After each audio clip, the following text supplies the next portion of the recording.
ഒരാളിന്റെ ദേഹത്ത്, ഒരു സ്ത്രീയുടെ ദേഹത്ത് ഒരു ബാധ കൂടിയിട്ടുണ്ട്. ഈ അവരെ ഒഴിപ്പിക്കാത്ത മാന്ത്രികന്മാരാരുമില്ല. അപ്പൊ ഞാൻ ഈ ബാധ ഒഴിപ്പിച്ച വിവരം അറിഞ്ഞിട്ട് ഇങ്ങനെ ഒരു ബാധ ഒഴിപ്പിച്ച ഭയങ്കര മിടുക്കനായ ജ്യോത്സ്യനുണ്ടെന്ന് കണ്ടിട്ട് എന്നെ സമീപിച്ചു. പക്ഷെ ഇവര് ബാധ കൂടി നിൽക്കും. ഒരു മുസ്ലിം സ്ത്രീയാണ്, ആരെയും വകവയ്ക്കൂല. ബാധ ദേഹത്ത് പറഞ്ഞ സമയത്ത് ഒരു 5 പേരെ എടുത്ത് ദൂരെ എറിഞ്ഞാണ്. അത്ര പവർഫുൾ ആയിട്ട് നിൽക്കുന്ന ഒരു സ്ത്രീ. ഞങ്ങൾ പച്ച പന്തലൊക്കെ കെട്ടി ഒരു വീട്ടിന്റെ ഫ്രണ്ടില് പൂജ എന്ന് പറഞ്ഞാൽ വലിയ ഒരു യാഗം ഹോമകുണ്ടം ഉണ്ടാക്കി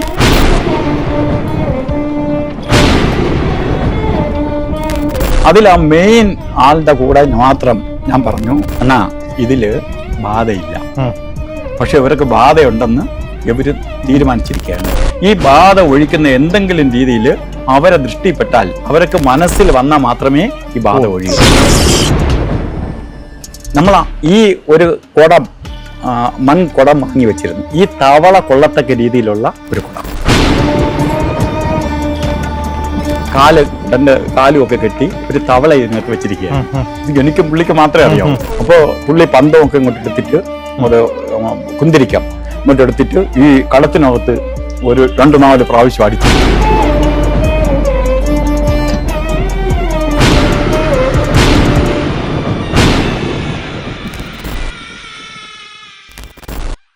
ശരിക്ക് പറഞ്ഞാൽ ഒരു 50% പേടിച്ചു. ഒരു അഹങ്കാരം ഉണ്ടായിരുന്നു. ഞാൻ നേരത്തെ പറഞ്ഞല്ലോ, അഹങ്കാരം ഉണ്ടായിരുന്നു. ഞാൻ ദൈവമല്ലാതെ എന്നൊന്നും ചെയ്തില്ല. പക്ഷേ എങ്കിൽ പോലും ഞാൻ ശരിക്കും ഭയന്ന്. കാരണം എന്ത് ചെയ്യും, ഇവർ മാറണമില്ല, ഇത് ഈ ഒരു അവസ്ഥയിൽ നിൽക്കുകയും ചെയ്യണം, അവിടെ നിന്ന് ഊരിപ്പോകാൻ പറ്റില്ല. ഈ ഒരു ജ്യോത്സ്യൻ, ഒരു ദൈവജ്ഞൻ ഒരു പൂജാസ്ഥലത്ത് പങ്കെടുത്താൽ അതിന് സമാധാനം പറയേണ്ടത് ഈ പോയ ജ്യോത്സ്യനാണ്. മാന്ത്രികന്മാർ നമ്മളോട് നിർദ്ദേശം ചോദിക്കുകയുള്ളൂ, എന്ത് ചെയ്യട്ടെന്ന് ചോദിക്കുകയുള്ളൂ. അതിനി എത്ര ആയാലും. അതുകൊണ്ടാണ് ഈ ദൈവജ്ഞനെന്ന് ജ്യോത്സ്യനെ പറയാൻ കാരണം. ഈ പൂജാരിക്ക് താഴെ, എത്ര വലിയ പൂജാരി ആയാലും താഴെ ഇരുന്നേ പൂജ ചെയ്യാൻ പാടുള്ളൂ. ജ്യോത്സ്യന് പൊക്കത്തിലിരിക്കാം. അതായത് ഗുരുസ്ഥാനികനാണ്. അപ്പോൾ നമ്മളാണ് സമയം, അവിടെ പ്രായമുണ്ടോ പ്രായമില്ല എന്നുള്ള സെക്കൻഡ്. അപ്പോൾ ഇതിൻ്റെയൊക്കെ കാർമിക ദോഷങ്ങൾ പിന്നീട് വരില്ലേ? അല്ല, ഇതിപ്പോൾ ഒരാളിനെ രക്ഷിക്കുകയല്ലേ ചെയ്തേ. ഇതിപ്പം നമ്മളിപ്പോൾ പറയും, എല്ലാവരും പറയും, ഒരാളിനെതിരെ നമുക്ക് എന്തെങ്കിലും ചെയ്താൽ അതിൻ്റെ തിരിച്ചടി ഉണ്ടാവും. അത് സത്യമാണ്, തിരിച്ചടി ഉണ്ടാവും. ഇപ്പോൾ ഒരാൾ, ഇപ്പോൾ എന്നെ താങ്കൾ ഒരു കത്തിയെടുത്ത് കുത്തി, ഞാൻ ചത്തു. നിങ്ങൾക്ക് ജയിൽവാസം കിട്ടും, ചിലപ്പോൾ നിങ്ങളെ തൂക്കി കൊല്ലും, എന്തുവേണോ ചെയ്യാം. ഞാൻ ചത്തില്ലേ. ഒരാൾ നശിച്ചതിന് ശേഷം വേറൊരാളിന് പിന്നെ അത് കിട്ടും ഇത് കിട്ടും, കിട്ടിയിട്ട് എന്ത് കാര്യം? അപ്പം നമുക്ക് നശിക്കാതിരിക്കാൻ വേണ്ടി എന്ത് ചെയ്യാം?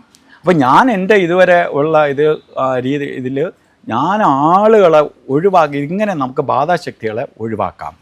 ഇത് ഞാൻ ചെയ്തിട്ടുള്ള ഒരു ബാധയെ ഒഴിപ്പിച്ച്. ഇതുപോലെ ബാധയില്ലാത്ത, എനിക്ക് 100 അനുഭവങ്ങളുണ്ട്. ഞാൻ പറഞ്ഞാൽ തന്നെ നമുക്ക് ആ സമയം കൊണ്ട് തികയാതെ വരും.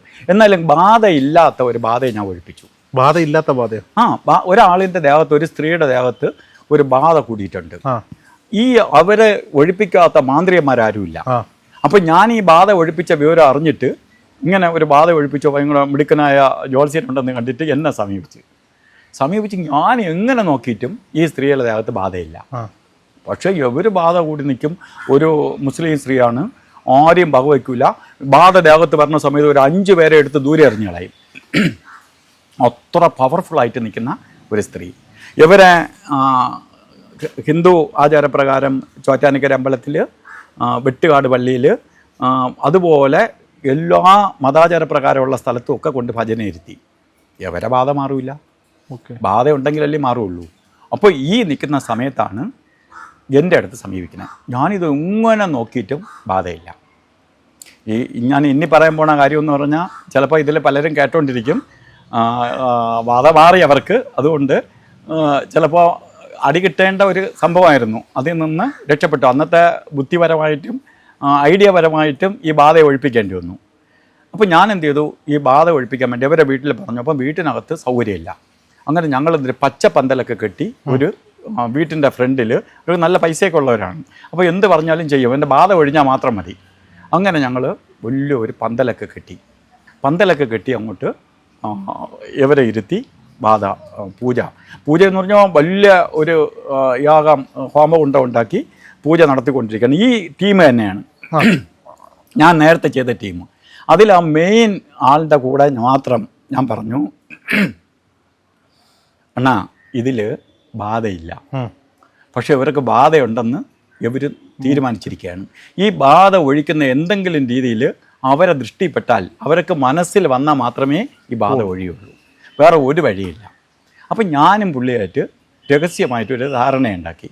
അപ്പം വലിയ ഹോമവും യാഗവും ഒക്കെ നടക്കുകയാണ്. ഞങ്ങൾ പൂവ് ഇങ്ങനെ വലിയ ചുരുക്ക് പൂ വേണ്ടി വന്നു. ഇങ്ങനെ പൂവ് ഒരു കുട്ടയിൽ ഇങ്ങനെ 2-4 കുട്ട പൂ വാങ്ങിയതിൽ ഒരു കുട്ട പൂവിന് ഉള്ളിൽ ഒരു തവള, 2 കാലും ഒക്കെ കെട്ടി ഒരു തവള ഇതിനകത്ത് വെച്ചിരിക്കുകയാണ്. ഇത് എനിക്കും പുള്ളിക്ക് മാത്രമേ അറിയാവൂ. ബാക്കി നിൽക്കുന്ന 7 പൂജാരിമാരുള്ള ആൾക്ക് പറഞ്ഞില്ല.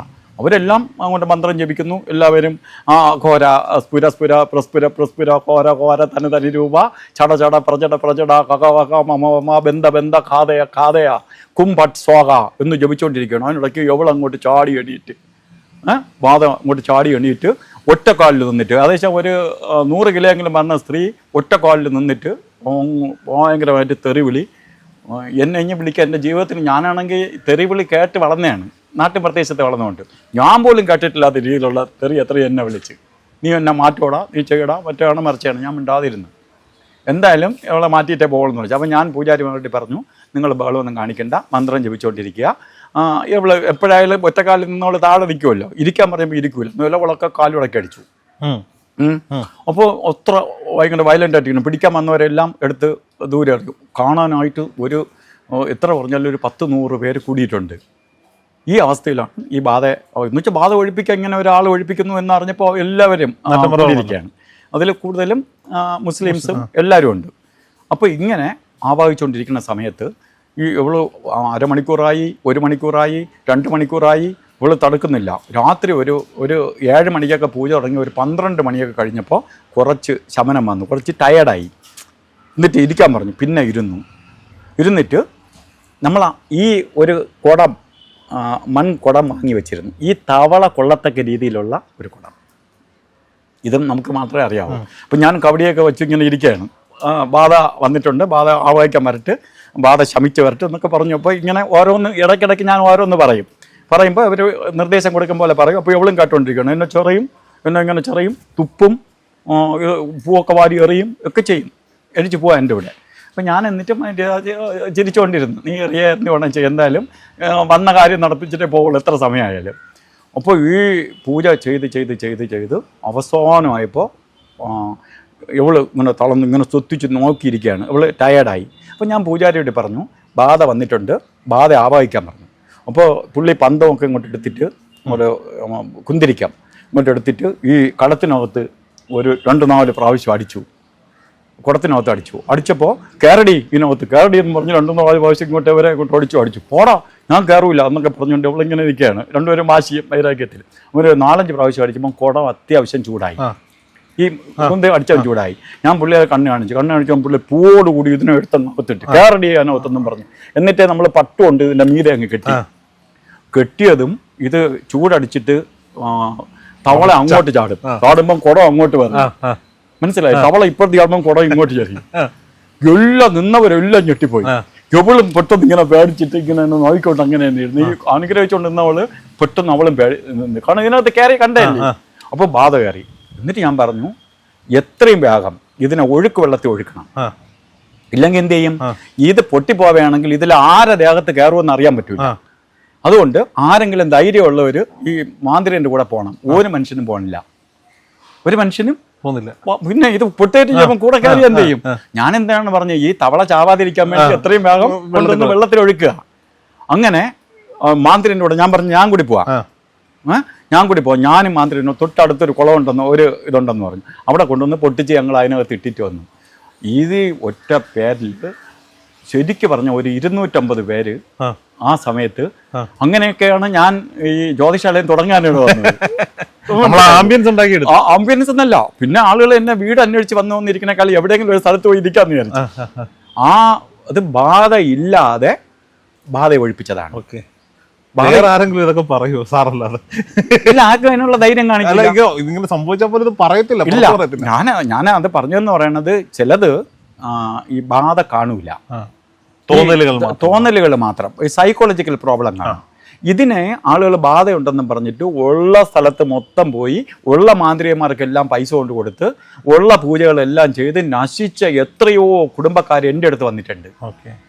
പൂജ ചെയ്ത് നശിച്ച് ഓരോരുത്തരും 10 ലക്ഷം 5 ലക്ഷം, പിന്നെ 7 ദിവസത്തെ പൂജ, 5 ദിവസത്തെ പൂജ, പിന്നെ അത് ഇതൊന്നും പറഞ്ഞിരിക്കുന്നു. ശരിക്ക് പറഞ്ഞാൽ ബാധയൊന്നും കാണൂല. അതാണ് ഞാൻ പറഞ്ഞത്, ബാധയില്ലാതെ ആളുകളെ കൊണ്ടുപോകും. പിന്നെ ഇങ്ങനെ ബാധ കൂടിപ്പോയാൽ, ഉണ്ടെന്നും പറഞ്ഞ് ഒരു ഇതായിപ്പോയാൽ പിന്നെ ഒഴിപ്പിക്കാതെ മാറില്ല, മനസ്സിലിങ്ങനെ കിടക്കുകയാണ്. പിന്നെ നമ്മൾ ആര് പറഞ്ഞാലും ശരി എനിക്ക് ബാധയുണ്ട്, പിന്നെ നമ്മൾ അല്ലാതെ നിങ്ങൾക്ക് ബാധയില്ലെന്ന് പറഞ്ഞാലൊന്നും ആര് പറഞ്ഞാലും അവർ കേൾക്കുകയൊന്നുമില്ല. ഞാൻ എൻ്റെ മനസ്സിൽ കുറേ കാലമായിട്ടുള്ള സംശയം ചോദിക്കട്ടെ. അങ്ങ് ഈ കൺസൾട്ടേഷനും അങ്ങയുടെ സ്ഥാപനത്തിന്റെ ഭാഗമായിട്ട് എനിക്ക് തോന്നുന്നു 49ഓളം രാജ്യങ്ങൾ സന്ദർശിച്ചിട്ടുണ്ട് എന്നോട് പറഞ്ഞിട്ടുണ്ട്. അപ്പോൾ സ്വാഭാവികമായിട്ടും ഈ അടുത്ത സമയത്ത് US പോകാനിരിക്കുകയാണ്. നാളെ ദുബായിക്ക് പോകണം, അതുകൊണ്ടാണ് ഞങ്ങൾ ഇന്ന് ഓടിയെത്തിയത്. അപ്പോൾ ഈ വിദേശ രാജ്യങ്ങളിൽ പോയിട്ട് ആളുകൾ എന്തെങ്കിലും കൺസൾട്ടിങ്ങിനൊക്കെ വരും. അപ്പോൾ അവിടെ എവിടെയെങ്കിലും ഈ ബാധ സാന്നിധ്യം കണ്ടിട്ടുണ്ടോ? അയ്യോ, ലോകത്ത് ഒരു കാര്യം മനസ്സിലാക്കേണ്ടത്, ഈ ബാധ എന്ന് പറഞ്ഞ പ്രേതാത്മാക്കള് ലോകത്തെല്ലായിടത്തും ഉണ്ട്. ചിലർ വരുന്ന കമന്റാണ് ഇത് നമ്മുടെ കേരളത്തിൽ മാത്രമേ. ഒരിക്കലും അല്ല, അത് ചുമ്മാ അറിഞ്ഞൂടാതെയാണ്. അത് നമ്മളെ ഇവിടെ മാത്രമായിട്ട് നിൽക്കുന്ന ആൾക്കാർ ചിന്തിക്കുന്നു. ലോകത്ത് എല്ലായിടത്തും ഈ ആത്മാക്കളുണ്ട്. ശരിക്കും പറഞ്ഞാൽ കേരളത്തിൽ കുറവെന്ന് വേണം പറയാൻ. ഈ മൊറാക്ക പോലെ ഉള്ള രാജ്യങ്ങളിൽ ഭയങ്കര ബ്ലാക്ക് മാജിക് ഭയങ്കര ശക്തമാണ്. ഗൾഫ് കൺട്രീസിൽ ശരിക്കും ഉണ്ട് ബ്ലാക്ക് മാജിക് ഉണ്ട്. നമ്മളിവിടെ ചാത്തൻ കാളി ഇതൊക്കെ മാത്രമേ ഉള്ളൂ. അവരെ വേറെ പേരെന്ന് മാത്രമേ ഉള്ളൂ, ലോകത്ത് എല്ലായിടത്തും ഉണ്ട്. എല്ലായിടത്തും ഈ ആത്മാക്കളുണ്ട്. ഈ പൂജാതി കർമ്മങ്ങൾ നടക്കുന്നുണ്ട്. ആളുകൾക്ക് ബ്ലാക്ക് മാജിക്കും ചെയ്യുന്നുണ്ട്, ഒഴിപ്പിക്കുന്ന ആളുകളും ഉണ്ട്. രീതികളിൽ മാറ്റമെന്ന് മാത്രമേ ഉള്ളൂ. അപ്പോൾ ഇതെല്ലായിടത്തും ഉണ്ട്. അപ്പോൾ അതുകൊണ്ട് ഈ ബാധ എന്ന് പറയുന്ന സാധനം ഉണ്ടോയെന്ന് ചോദിച്ചാൽ ഉണ്ട്. ആ ബാധ എന്ന് പറഞ്ഞാൽ ആത്മാക്കളാണ്. ഈ ആത്മാക്കളിൽ 2 ആത്മാക്കളുണ്ട്. സാത്വിക ആത്മാക്കളുണ്ട്, ദുരാത്മാക്കളുണ്ട്. ഈ ദുരാത്മാവിനെയാണ് ബാധ എന്ന് പറയുന്നത്. ഈ ആത്മാക്കൾ ആത്മശാന്തി കിട്ടാതെ അലയും. ഉദാഹരണം, സൂയിസൈഡ് ചെയ്തത്, ആക്സിഡന്റിൽ മരണപ്പെട്ടത്, ആരാലെങ്കിലും തല്ലിക്കൊന്നത്, ചിലപ്പം പ്രായം ചെല്ലാതെ മരണപ്പെട്ടത്. ഈ ആത്മാക്കൾ അവർക്ക് വേണ്ട രീതിയിൽ കർമ്മം ചെയ്യൂല. ഇവരെന്ത് ചെയ്യും? കുടുംബക്കാർ വേണ്ട രീതിയിൽ കർമ്മം ചെയ്യില്ല. മറ്റേ മക്കൾ കൊണ്ടുവന്ന് ബലിയിടും, അത് കഴിഞ്ഞ് എവിടെയെങ്കിലും കൊണ്ടുവന്ന് ഒഴുക്കും, ഇതൊക്കെ ചെയ്യും. മറ്റവരെ ഒന്നും തിരിഞ്ഞു നോക്കൂല. അവർക്കാണ് ശരിക്ക് വേണ്ടത്. മനസ്സിലായി? ഒരു അസുഖമുള്ള ഒരാളിനല്ലേ ഹോസ്പിറ്റലിൽ കൊണ്ടുപോകേണ്ടത്. ഒരു സുഖമായിട്ടിരിക്കുന്ന ഒരാളിനെ എന്തിനാ ആശുപത്രി കൊണ്ടുപോകണം എന്ന് പറഞ്ഞുകൊണ്ട് അത് ചെയ്യാതെ വരുമ്പോൾ ഇവര് ഈ മരണം കഴിഞ്ഞു പോയാൽ പിന്നെ ഇവര് ബന്ധമൊന്നും കാണൂല. ആത്മാക്കൾക്ക് ബന്ധമില്ല. ഇതിൽ പല അഭിപ്രായങ്ങളുണ്ട്. ഞാനിത് കുറേ പേരോട് ചോദിച്ചിട്ടുള്ള ഒരു ചോദ്യമാണ്. ഒരാൾ മരണപ്പെട്ട ശേഷം ആ ആത്മാവിന് അച്ഛൻ, അമ്മ, മകൻ, മകൾ, സഹോദരൻ, സഹോദരി ഈ ഒരു ഇമോഷൻസ് ഉണ്ടോ? ഇതിൽ ഈ ആത്മശാന്തി കിട്ടാതെ പറഞ്ഞ ആത്മാക്കൾക്ക് വൈരാഗ്യതാകിയാവും. ഓക്കെ, അവർക്കിതുണ്ട്. അവർ വിടൂല. കാരണം ആർക്ക് വേണ്ടിയാണോ ജീവിച്ചത് അവരാണ് പരിപാലിക്കേണ്ടത്. ആ പരിപാലിക്കാതെ വരുമ്പോൾ ആ ആത്മാക്കള് ഈ കുടുംബത്തെ വിടൂല. ഇല്ലാതെ നമ്മൾ മുക്തിയായി പോണ ആത്മാക്കൾ അവരങ്ങ് പോകും. ഈ ഞാൻ പറഞ്ഞതുപോലെ ദൈവീയത്വമുള്ള ഏതെങ്കിലും പ്രാർത്ഥിച്ച് ഏതെങ്കിലും ഉപാസനാമൂർത്തിയെ ആരാധിച്ചൊക്കെ പോകുന്ന ഒരാൾ അവർ ഒരു കർമ്മം ചെയ്തില്ലെങ്കിലും അവർക്ക് മുക്തി ഉണ്ടാവും. അവരെ സഹായിക്കാൻ ആരെങ്കിലും വരും. മറ്റവരെ സഹായിക്കാൻ ആരുമില്ല. നമ്മളിപ്പോൾ ഉദാഹരണം ദുബായിലേക്ക് പോവുകയാണ്. ഇപ്പോൾ രോഹിത്ത് ദുബായിൽ ഇറങ്ങാൻ പോവുകയാണെന്ന് വെച്ചോളാം. ദുബായിൽ ആരെയും പരിചയമില്ല. നിങ്ങൾ എയർപോർട്ടിൽ ചെന്ന് ഇറങ്ങിയിട്ട് വെളിയിറങ്ങി നോക്കിക്കൊണ്ടിരിക്കാനല്ലേ പറ്റുള്ളൂ. നമ്മൾ ആരെങ്കിലും വിളിക്കാൻ വരുമോ? വിളിക്കാൻ പറ്റത്തില്ല. അപ്പോഴും നമ്മൾ അവിടെ കിടന്ന് അലയേണ്ടി വരും. ഈ നമ്മളെ ഒരു അഡ്രസ് ഇല്ല, ഒരാളുടെ നമ്പറില്ല, ഭാഷ അറിഞ്ഞൂടാ, ഒന്നും അറിഞ്ഞു, നമ്മളവിടെ തപ്പിയില്ലേ. ഇതേപോലെ നമ്മൾ മരണാനന്തരം നമ്മളെ സഹായിക്കാൻ വേണ്ടി ആരെങ്കിലും ഒരാളിനെ സേവ് ചെയ്ത് വെക്കുന്നതാണ് ഒരു ഉപാസനാമൂർത്തി എന്ന് പറയുന്നത്. ആളേക്ക് അറിഞ്ഞൂടാ, ഓ യവൻ മരിച്ചതിന് ശേഷം യവൻ എന്തിന് പ്രാർത്ഥിക്കണം, യവൻ എന്തിന് ചുമ്മാ അമ്പലത്തിൽ പോണത്, യവൻ എന്തിന് 24 മണിക്കൂറും ദൈവമെന്ന് പറഞ്ഞ് വിളിച്ച് നടക്കുന്നത്. കാരണം മരണാനന്തരം ഒരു ജീവിതമുണ്ട്, ആത്മാവിനൊരു സഞ്ചാരമുണ്ട്. ഇത് മനസ്സിലാക്കണം. ആത്മാവിൻ്റെ സഞ്ചാരം മനസ്സിലാക്കിയില്ലെങ്കിൽ, ആത്മാവിന് സഞ്ചരിക്കാനുള്ള വഴി ഒരുക്കിയില്ലെങ്കിൽ ആത്മാവ് അലയും. അതിന് ഒരു സംശയം വേണ്ട. അതുകൊണ്ടാണ് എല്ലാവർക്കും ഓരോ ഉപാസനാമൂർത്തി വേണമെന്ന്. അതുകൊണ്ടാണ് കുലദേവതകളായിട്ട് പണ്ട് കുടുംബങ്ങളിലെല്ലാം വച്ച് ആരാധിച്ചു പോകുന്നത്. കുടുംബത്തിൽ കുലദേവതയെ വെച്ച് ആരാധിച്ച എന്താണ്? ഈ കുടുംബത്തിൽ നിന്ന് മരണപ്പെട്ടവർ അനാഥരായി പോകില്ല, അവരെ സഹായിക്കാൻ ആരെങ്കിലും വരും.